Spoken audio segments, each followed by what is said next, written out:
আমাদের জীবজগৎ অনেক রহস্যপূর্ণ। তার মধ্যে সবচেয়ে রহস্যপূর্ণ হলো সাগরের তলদেশ। এত গভীরে মানুষ আসার চিন্তাও করে না, কিন্তু ডুবুরিরা মাঝে মাঝে এখানে এসে বিভিন্ন ধরনের অনুসন্ধান চালায়। প্রতি বছর বিভিন্ন ঝড়ের কবলে পড়ে কত না জানি জাহাজ সাগরের তলদেশে তলিয়ে যায়।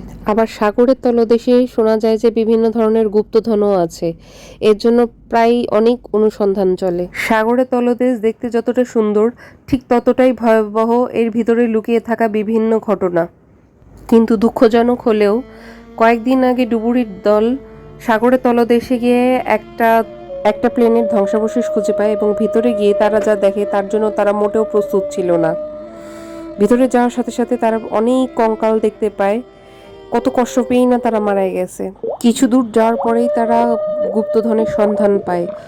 অনেক স্বর্ণমুদ্রার সাথে একটা পুরো নগরীর ধ্বংসাবশেষ তারা সামনে খুঁজে পায়।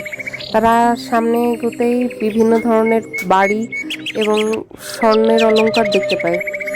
আপনি যদি এখানে থাকতেন তাহলে আপনি কি করতেন? কমেন্টে অবশ্যই জানাবেন।